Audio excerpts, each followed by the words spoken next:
Bonsoir à tous, Point Culte, le retour. Soyez les bienvenus dans ce tout premier numéro de la saison. Nous allons parler patrimoine puisque dans quelques jours auront lieu les Journées européennes du patrimoine, les 39e. Elles ont été créées en 1984 en France. On les appelait alors les Journées portes ouvertes dans les monuments historiques. Depuis, cet événement a bien grossi. Il a lieu désormais dans une cinquantaine de pays. Alors qu'en est-il ici même à notre échelle dans les Alpes-Maritimes ? Eh bien, nous le verrons avec deux sites diamétralement opposés, la Microfolie de Nice et puis ici même à Èze, au fort de la Revère.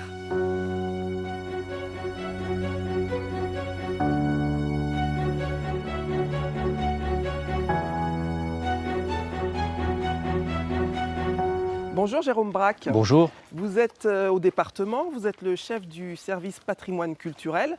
Les Journées européennes du patrimoine, vous êtes rodé.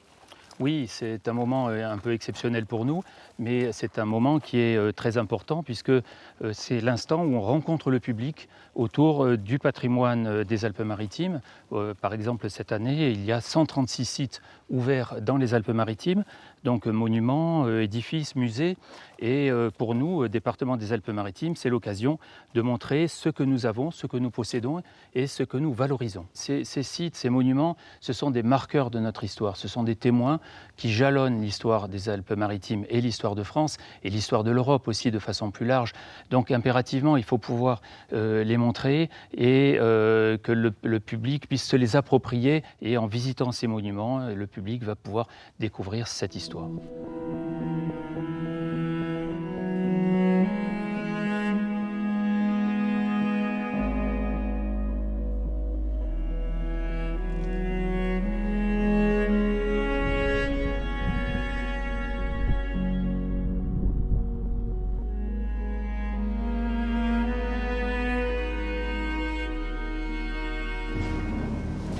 Ah là là. Alors, dites-moi, où est-ce qu'on se trouve, dans quelle partie du fort et à quoi ça sert ici ? Nous sommes ici dans ce qu'on appelle le poste optique. Les militaires, après la guerre de 1870, ont utilisé un système de télégraphe optique qui permettait de communiquer sur plusieurs dizaines, voire plusieurs centaines de kilomètres. Et à partir de cet endroit, grâce à une lampe à pétrole qui émettait en morse, on pouvait communiquer à la fois avec Toulon, avec la batterie du Cap Camara, et avec les forts qui sont à proximité, c'est-à-dire le fort de la Tête de Chien et le fort du Montagel.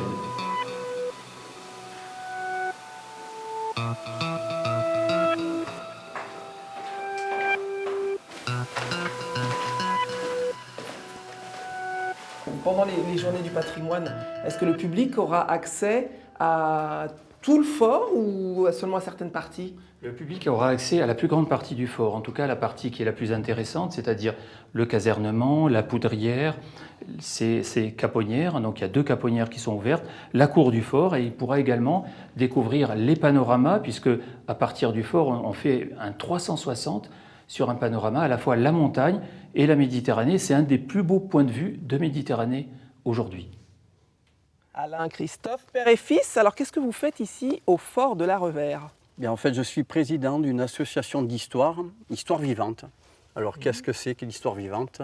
C'est représenter un moment type de l'histoire, un moment donné, en uniforme par exemple, en habit de l'époque. Nous allons représenter un peu dans certaines pièces la fonction du fort, comment on vivait à cette époque-là, donc à peu près au début de la Troisième République.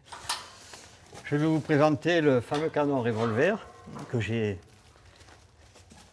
refabriqué grâce au plan que m'a fourni le musée d'artillerie de Draguignan. Et j'ai refait l'échelle en acier, un canon revolver de 1879, réplique et identique, le poids et à l'échelle. Bon, ensuite, il ne fait pas le coup de feu celui-là. Mais au moins, le public verra dans la caponnière le canon revolver. Alors voilà le type de tenue que l'on retrouve donc au début de la Troisième République, jusqu'à la veille de la Première Guerre mondiale à peu près, pour les officiers bien sûr, des tenues à brandebourg. Donc il y avait une certaine élégance à l'époque. Je vais la restaurer pour pouvoir la porter le jour des Journées du patrimoine. C'est un lieutenant donc, médecin, aide-major en fait. On retrouve donc les attributs avec le caducée sur les boutons. Et bien sûr, il y aura les épaulettes qui iront avec, le képi, le pantalon et tout l'attirail, on va dire, qui suit l'uniforme.